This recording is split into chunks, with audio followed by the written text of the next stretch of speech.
Good day, everyone, and welcome to another in our webinar series. Today, we'll be getting into ArcGIS for disaster response and emergency management. I'm Kerry-Ann Mahabeer, the Eastern Caribbean President for Spatial Innovision Limited. Welcome again.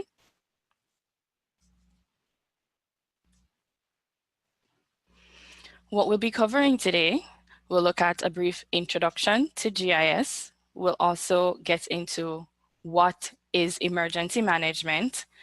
I'll highlight just a few disasters that we are susceptible to in the region. We'll look into the process of emergency management, that is mitigation, preparedness, response, and recovery.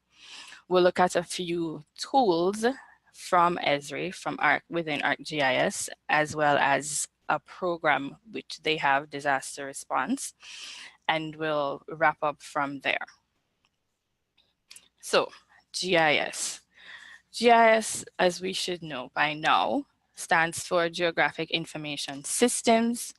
This lets you visualize, question, analyze, and interpret data to understand relationships, patterns, and trends within the data as well. Who uses GIS? A GIS is used by urban planners in the transportation sector, by government in general, and private as well, we should add. It covers natural resources and also health, just to name a few. There are many, many, many industries to which GIS can be applied. How data is handled in a GIS is via layers. So you'll have imagery, you'll have parcel information, for example, street centerline survey points. There are also many others of those that you could have too. The formats that you'll find within your GIS can be CAD data, it can be data from Google Earth, a KML or KMZ. You may also be familiar with shapefiles. Raster, which implies your imagery data, satellite imagery, aerial photography, etc. You may also have tables.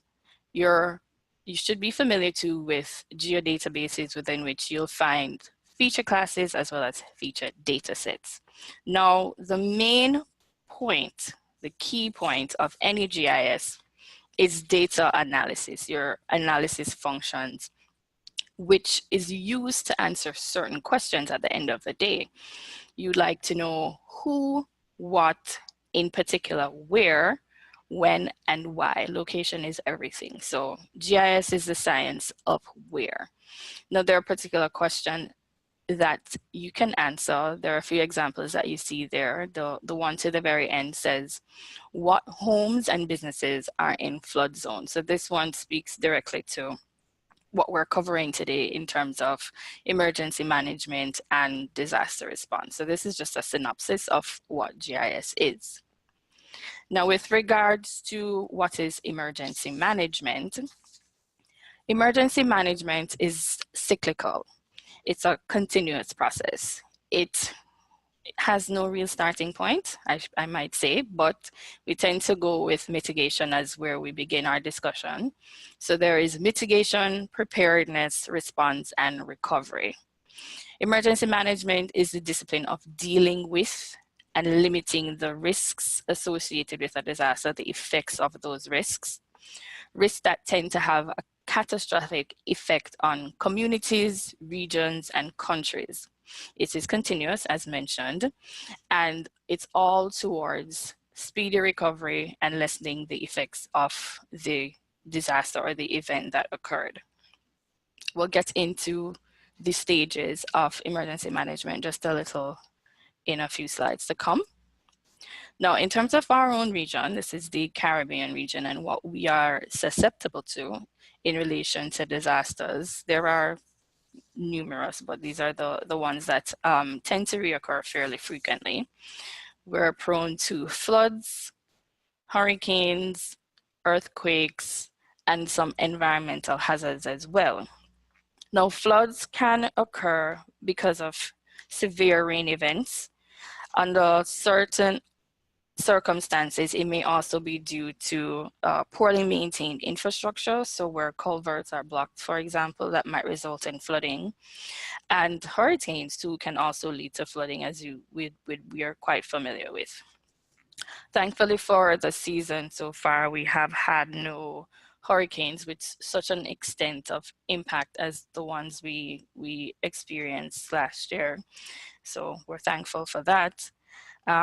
Earthquakes, most recently, we have had a few in the region. The most notable, I believe, would have been the one originating just off the coast of Venezuela around the 22nd of August. This one was felt, as to the best of my knowledge, as far east as Guyana and north as St. Lucia. And there's also been a few that have been felt in Jamaica recently. However, not all of these happen in such a swift way. So there are some that develop over time, and they tend to be only addressed at the point where it becomes a problem or an emergency. Environmental hazards tends to fall in that category. We are noticing a trend in the region now in relation to plastics and what will be happening with those. In a few countries, they have been banned either with immediate effect or it's a progressive thing. They'll be out in a matter of time. Not all of these are man-made though. There are some types of environmental hazards that seem to, without too much understanding of them right now, have developed in a natural, so to speak, way. For example, the sargassum seaweed, which is affecting many of our coastal towns across the region. And this can have a great impact on the economies of the region, in particular tourism, where there's a dependency on this industry for a large amount of income generated. So with that, I'd like to bring just some awareness of this and show you a story map. So this is a Esri-based technology. It's used mainly for the dissemination of information, but it also gives you a view of things from a map perspective. So there's information and then there's a map view. So 1 second while I switch my screens and show you that.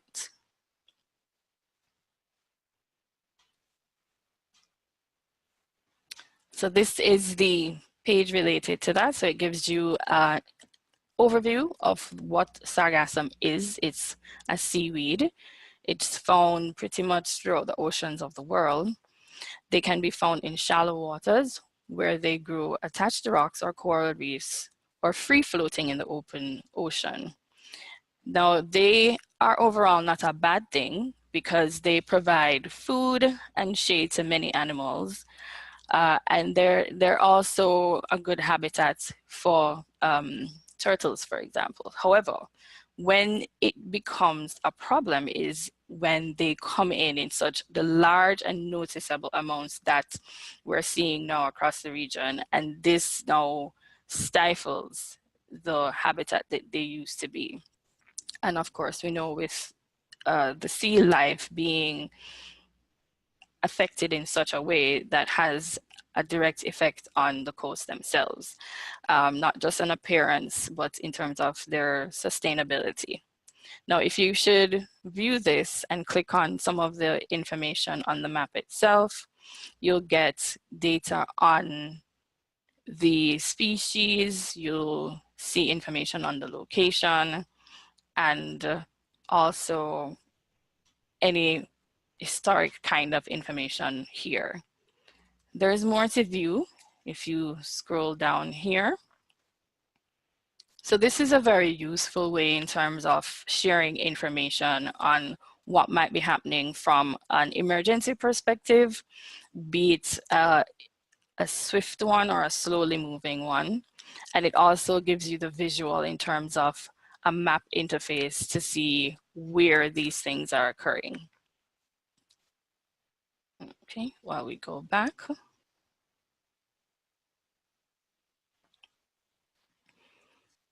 Okay, so moving along. Now, that gave you an idea of how you can take what you see from a GIS perspective, from a location perspective, and how that can be applied in some way in terms of monitoring or looking at an emergency event, that is becoming so for us here. Now, just to get into more details of that, how GIS can be applied in terms of emergency management, we want to look at the phases of emergency management and also what you can use your GIS for in that circumstance.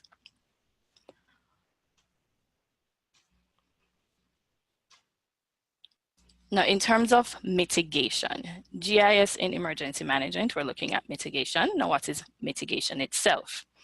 Mitigation is action taken for future events. The purpose of mitigation is to reduce the severity of damage that might be done, to reduce the risk, and to reduce the human and financial losses for any future events that may occur.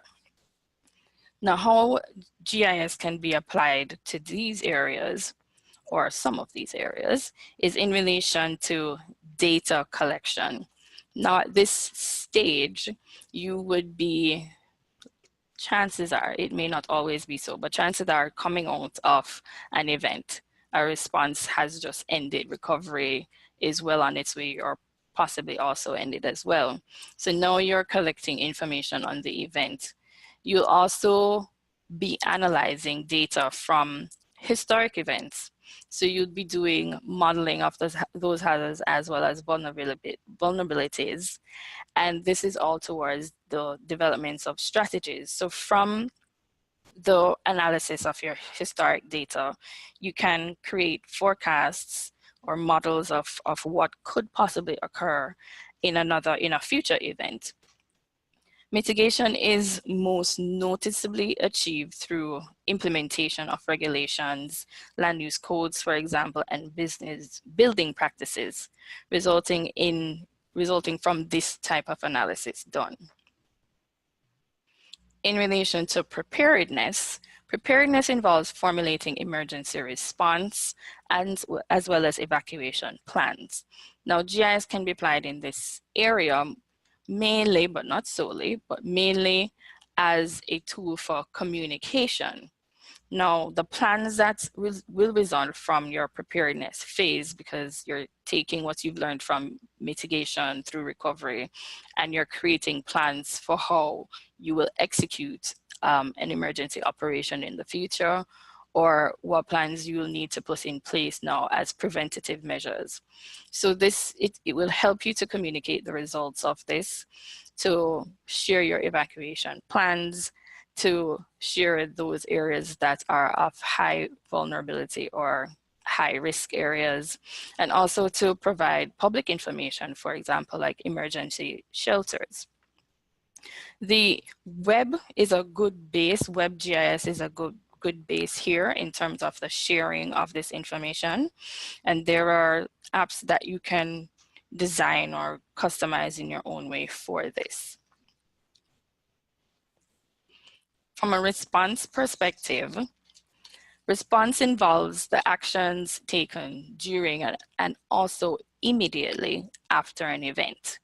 Now, the purpose of response is to, as much as possible, limit what may go wrong just after an event has occurred. So immediately reduce the losses. In terms of how GIS can be applied here, it's good for coordination of efforts at this point. So you would be familiar with EOCs, Emergency Operations Centers. In this regard, it's good for the coordination of the effort for all of the emergency staff, for map creation and a response strategy in real time. Just a little bit more in terms of a disaster response. Now, it's important to mention this in such an emphasized way, because the success or failure in essence of your emergency management is really how the response phase goes. So the focus is on safety, security, and meeting the basic needs of the persons who are being affected. It's situational. So the questions of where aid may be needed most, where are your critical facilities, where has been most severely damaged. These are a few questions that will come up very immediately at this stage, for which, of course, having a location base is very vital and very useful. It's coordinating and requires all hands on deck. So all the emergency facilities, all the emergency services, all of the national related to emergency, that is entities. And in a lot of cases, you'll also have international aid, and everyone needs to have a common picture, in other words, of what's actually going on the ground and where assistance is needed. So your GIS is very critical at this stage in getting this information across, updating the information, and keeping track of what's actually going on. The recovery phase. Now, recovery relates to those actions taken after an event and after the immediate response phase, so the response phase that we just discussed. This involves actions taken towards full restoration and a return to normalcy. So it's your rebuilding phase then after an event. How your GIS can be applied in this area is continued assessment damages, assessing damages, as you would have done some of that in your response phase as well. And mostly with regards to public awareness and progress updates. So we know certain things might take some time to come back on stream. Electricity might be one example of that. So just to keep the public aware of where operations are taking place, provide them with alternate routes, for example. This will happen here, and your GIS gives you a good way to get that kind of information out there. Sometimes just a table or a written notice doesn't convey the message as well as it could. So the visual is very critical here too.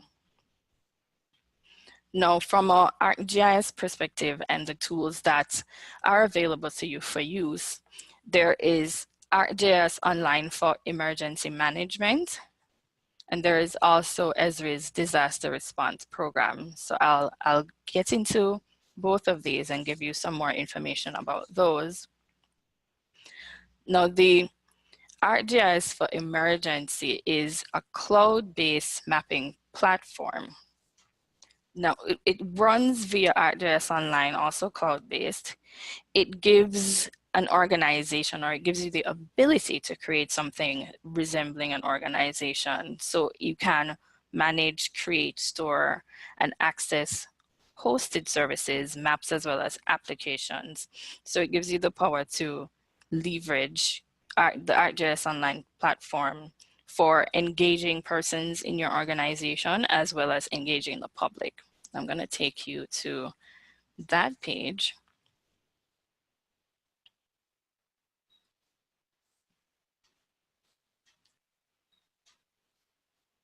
So this is the ArcGIS Online for Emergency Management page. All of the resources that are here will be shared at the end, as well as the webinar will be uploaded. So don't worry too much if you missed any of this. So here's the overview for ArcGIS Online for Emergency Management. As you scroll down, you'll find requirements. So an ArcGIS Online subscription, Microsoft PowerPoint optional. It lets you know what you get, and you can go further along to explore this page. It's something that's downloadable, as you see there. There is a section for getting started. It gives you an overview. There is the guide in terms of setup. So you have a step-by-step guide of downloading, getting to ArcGIS Online.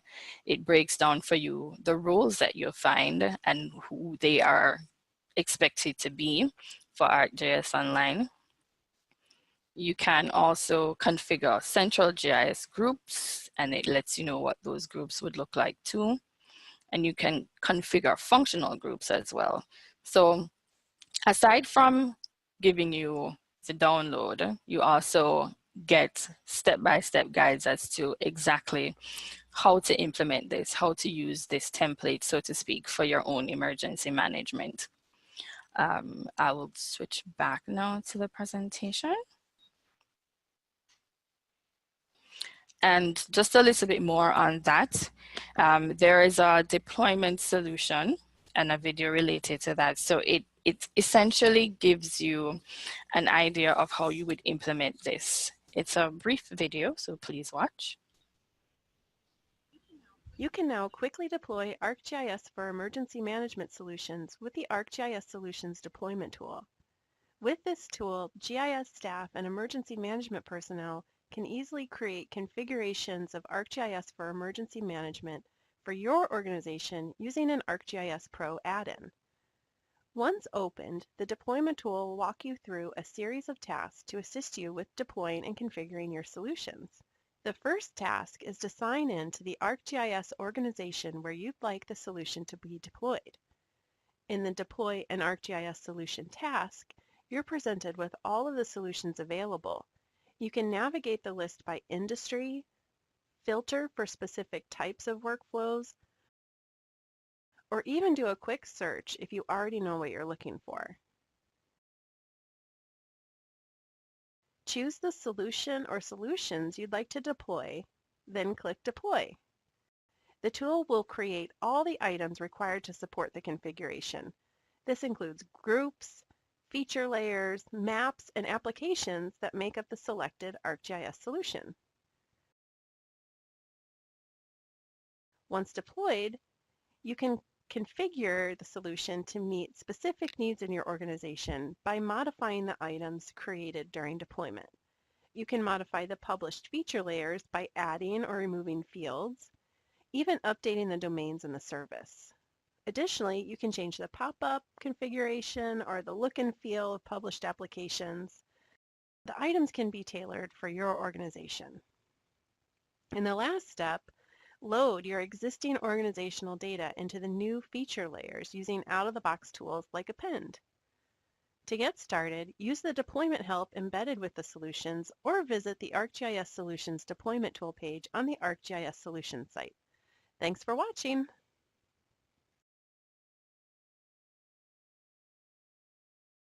The link for this is also provided on the next slide, fortunately. So that base is covered somewhat.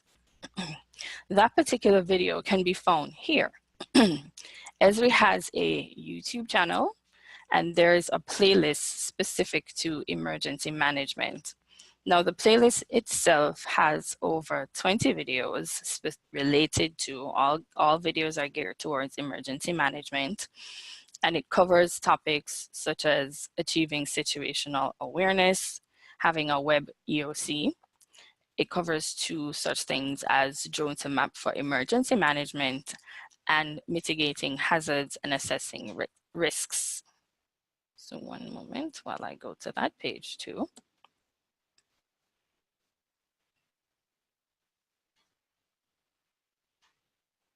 Okay, so this is the playlist from Esri's YouTube channel. I did consider showing a few of these, but in reviewing them, I realized that most are close to 1 hour or more. So there's very useful information here. Scrolling down the list, you can see that there's a total of 26 videos that you can view. And they cover a variation of topics. There is modernization of your agency with ArcGIS Online. You can also watch videos in relation to Collector. So there is using Collector for ArcGIS for disaster response. And scrolling further up, there are a few others that were mentioned, such as Introduction to Drone to Map for Emergency Management.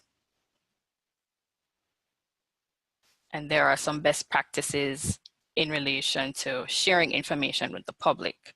So please check this particular page out if you're in the field of emergency management, particularly doing EOCs.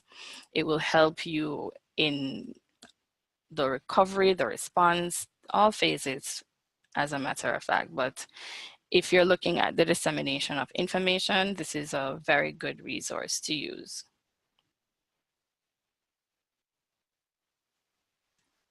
Okay, we're gonna go back to our presentation.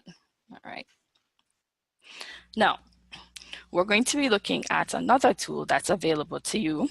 It's the Disaster Response Program. This is from Esri as well. The Disaster Response Program, or DRP, has provided support for a number of agencies globally. So it's not limited to where it operates, where it's useful, so to speak. The mission of Esri's response program is the continuity of being a part of good corporate citizenry by providing software and support to organizations and agencies that are impacted by complex emergencies and large-scale special events. So it's a way of giving back, a way of assisting, a way of helping in limiting the effects of disasters. Now, how does this work? To receive assistance, and anyone in the related field of disaster management or response can get assistance. To receive assistance, an agency or organization first needs to fill out a request form, which is provided via the DRP website. We'll look at that as well. The DRP team then receives an automatic notification that a request has been filled. The team is on call 24/7, 365 to monitor, review, and process requests that come in for emergency support. And this is, again, available worldwide. After a request is received, it's reviewed to determine the specific need and then sent to the appropriate team member or members or department even for further action. Now, there are a number of pages that are on the website itself related to the DRP. Now, this is the view of the main page. Again, I'm gonna actually go to the page itself, but related to that are some of the regional susceptibilities that I mentioned, excuse me, such as earthquakes. So there's a section of the page itself that gives information on earthquakes. It gives you real-time or real-world examples of how the program has aided in responses up to earthquakes worldwide. There is also an interactive map. Most of the pages actually have an interactive map. There's a page also for hurricanes and one related to flooding. So these are the ones that I'm going to just take you through fairly briefly for your further exploration. But I felt it was necessary to highlight them since these are the types that we are mainly prone to in our region. So while I share that. Okay, so this is the disaster response program page from Esri. Here's the overview page. You'll notice that it looks a little different. The page was actually updated, I believe, yesterday. So this is something active.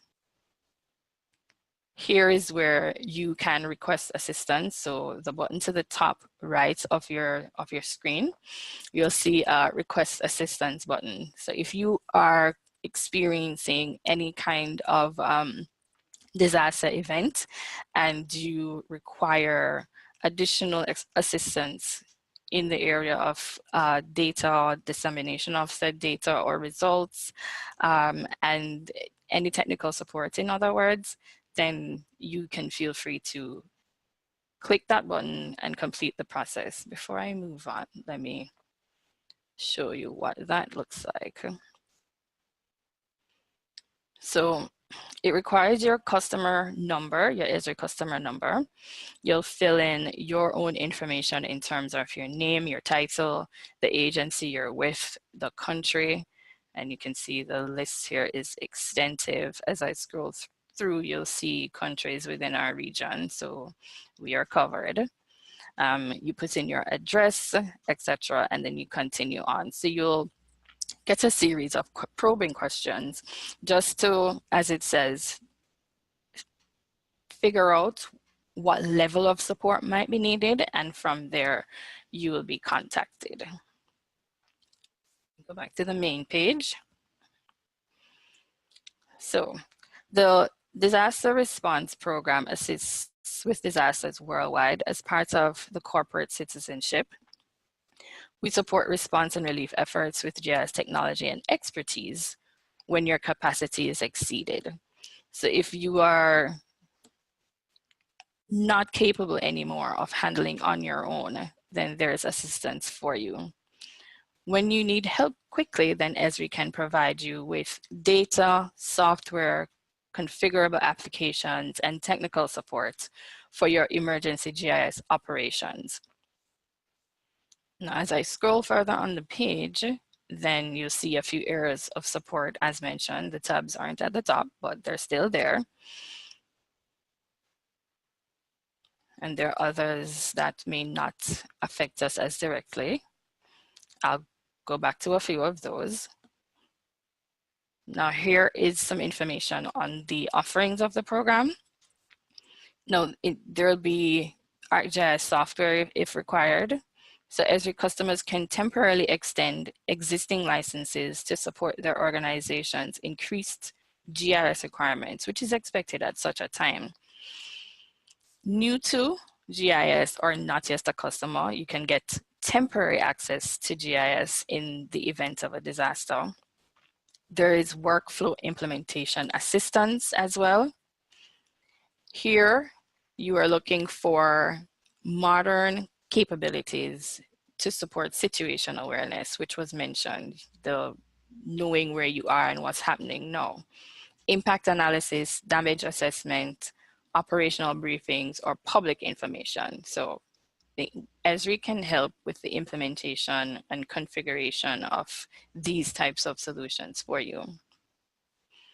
There's also geospatial data that might be made available depending on what's available.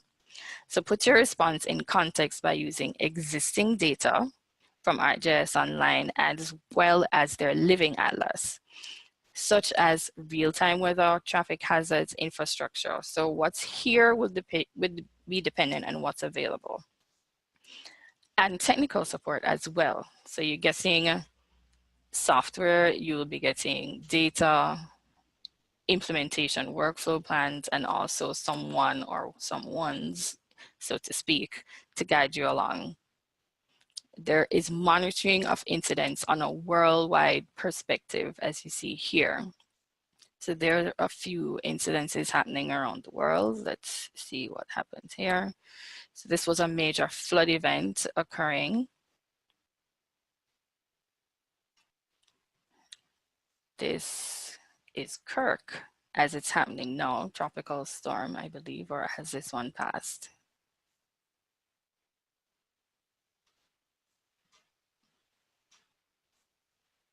On this side, we have Rosa.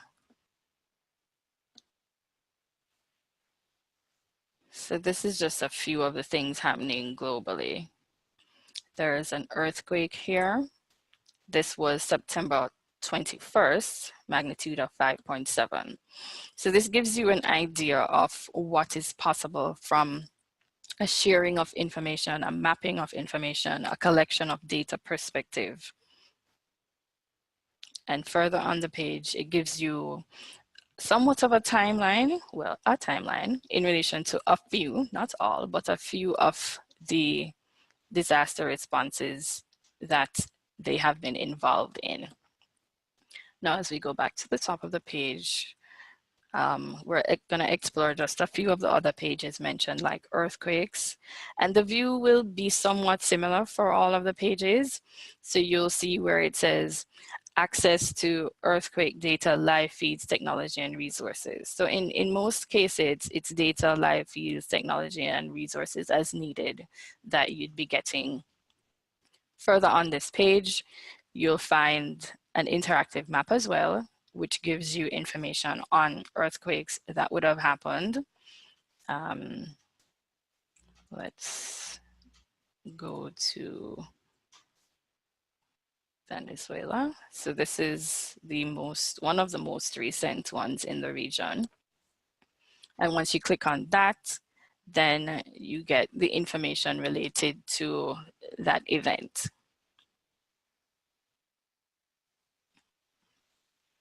Further down on the page, you see other incidences that would have occurred recently. And aside from showing you that visual where you can click on and get the intensity, there are other things that you can do from a sharing of information from a collection of data perspective, such as story maps, where you can use the swipe tool to show you a before and after picture. So before an event occurs to after. This is useful not just in earthquakes, but for example, from a flood perspective, which I'm sure we'll see when we explore that page. So the earthquake resources are found here.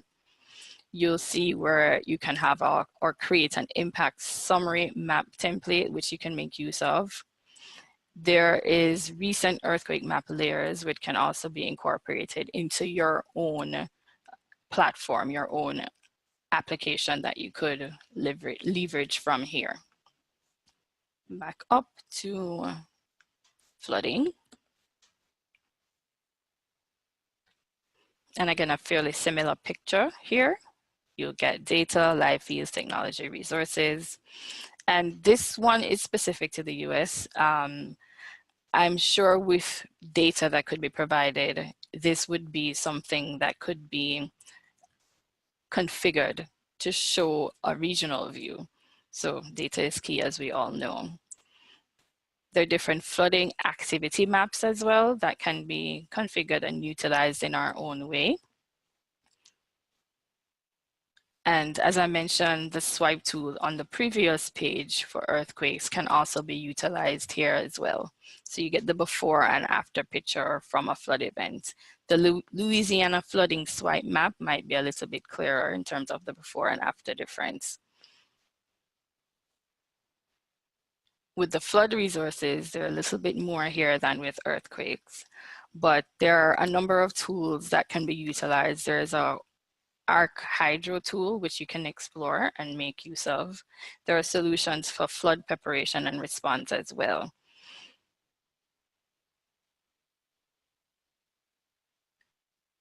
We'll move on to the hurricanes page. And here we have a number of tabs with this interactive map. Just a moment while that loads. So you have the public information section. And again, when you click on the map itself, you get information on what's happening here as it moves along.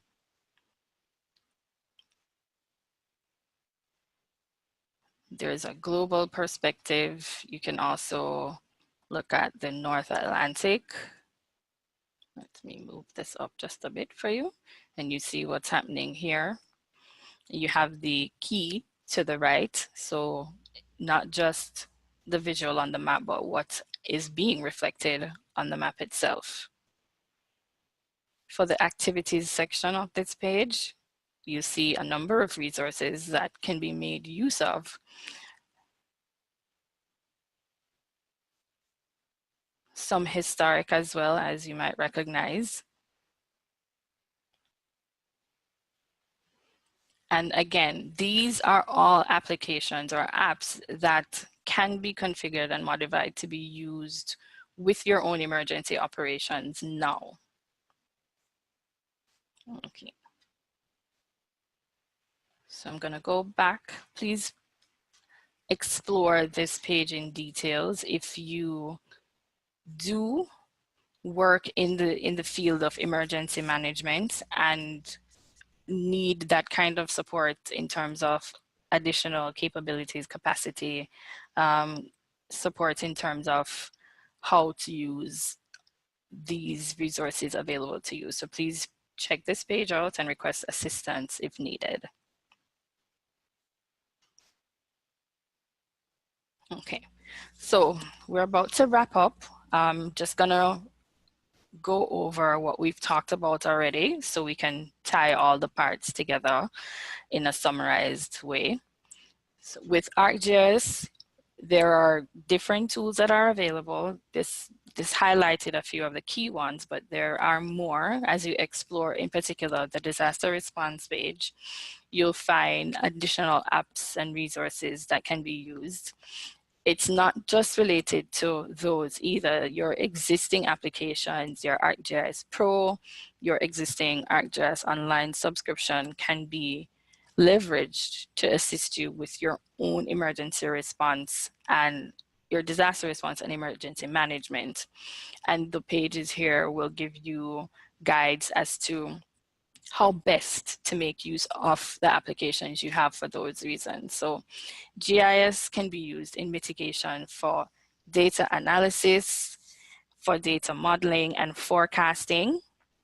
GIS can be used in preparedness towards your execution plan. So the development planning stage with relevant maps associated with these plans. GIS can be used in response for coordination of efforts, providing that common operating picture that was mentioned, providing you with things like a dashboard, an operations dashboard, where as data is fed into your database, you see the real-time update of what's happening in your response phase. And similarly to in your recovery phase, as things come back on stream, then that operation dashboard view can give you an idea of how well, so to speak, you're doing at recovery and what is actually left. Also useful in the recovery phase, which is towards full restoration, it's useful to have some form of visual in terms of delivering your publicly shared information. So letting them know where you're in now in terms of your operations, actual where location, as well as what's happening. So you can say you're working in this community, you're expected to be done at this time. These are the activities that are being carried out. So they know what's happening, they know where they may fall next in line in terms of a plan and when to expect that. And please remember to check out those tools that we covered, ArcGIS Online for Emergency Management, as well as the Esri Disaster Response Program. Even if you may not necessarily make use of the program itself, you would have seen where there are quite a number of useful resources on those pages. So what you could actually leverage now with your own ArcGIS Online subscription, for example, you can please feel free to explore those and make use of them. Before we close off and take questions too, there are a few resources that I'll share with you now. I won't go through all of them in detail, but these will be shared with the webinar post as well. From a Caribbean or region perspective, just to highlight a few things and awareness, there is a video that was done by the BVI Department of Disaster Management. They highlighted how they've used geography and GIS in their own disaster management.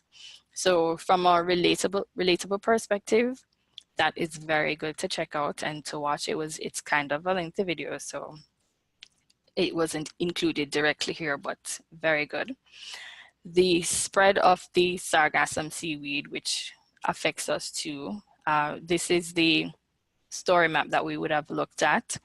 The Tobago House of Assembly to their emergency management arm, they also have a page where they've pretty much declared this a national disaster, a natural disaster for them. And you can get some insight as to how they may be handling that. Again, collective effort here.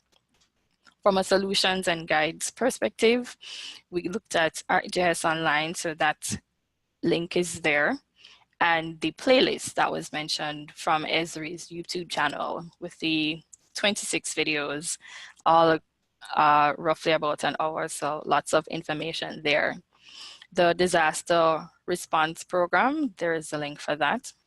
There's also a related page, just an article in essence, of how GIS and you can aid in disaster response. So please check that out. And of course, if you have any, after this, any questions in relation to the ArcGIS technology stack in general, or specific to emergency management and disaster response, please feel free to contact me as well. We'll take any questions that there may be now.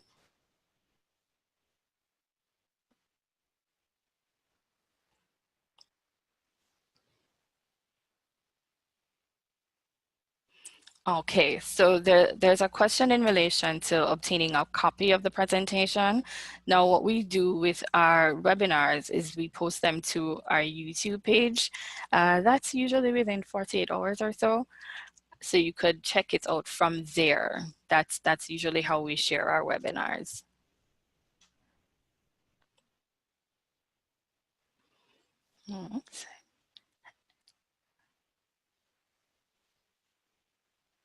Anything else anyone might want to ask about?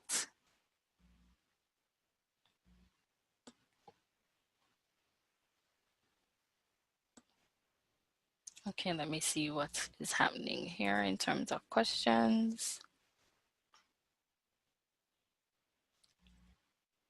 All right. Well, I think the questions might be a little slow in coming. Okay. There's a question of, are there resources for understanding maritime transportation resources in response to disaster management? Now, in terms of maritime resources or transportation, I know that there is a page specific to maritime. I can't foresee why they couldn't be married, so to speak. And if further assistance might be needed for that, please feel free to contact us. I don't know off the top of my head direct page to refer you to or a direct resource to refer you to, but since they're available resources for both for disaster management and the maritime industry, then I'm sure collectively we could find the solution for you. All right, another question is, how does the subscription process work? Now, with ArcGIS Online, it is accessed in two ways, in essence. You have what is called a named user, and there are two forms of those. There's a level 1 and level 2. So one of those is a viewer, and the other, which is the one that you would most likely need in this scenario, is a level 2. So the level 2 is the user that allows you to publish information and to modify or configure your apps and create your organization and your roles. So you access it through that. That's the subscription in essence, and then that allows you to log into the interface and proceed with those kinds of activities.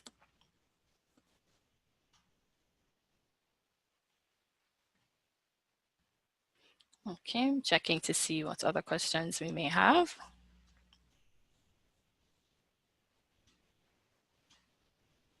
Okay, I get to understand that there is some audio issues, so it was dropping in and out. My apologies for that, for those who were affected. Just to reiterate, we will be uploading the webinar to our YouTube page. So you can feel free, and you will send out an email with when that's done too. So you could review as needed. Again, my apologies for that.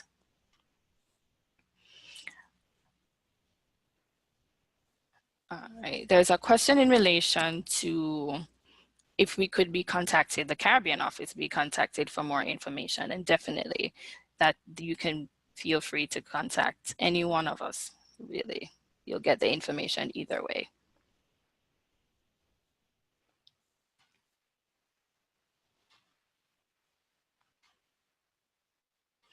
Okay, there's a question in relation to, is there an average available with regards to the response time that is request sent to the DRP? Now, in terms of an average time, I mentioned in the presentation itself that they're available 24/7, 365. So I would say in a very short period of time, within a 24-hour period. And it would depend to an extent on the gravity of the situation, of course. So if immediate response is required, catastrophic, then you will get that immediately. If it's something that might require a little bit more research, then you'll be contacted, of course, and then you'd work with them from there. So the level or the intensity of what is happening would determine the feedback that's received, but the response is quick.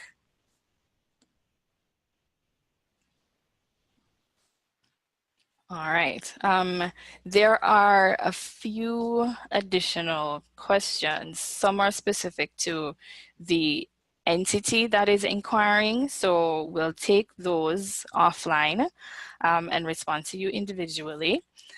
I'd like to thank everyone again for your attendance. If I may have missed any questions that are not so specific, then please feel free to email us those questions. Myself, let me just repeat my email address for you.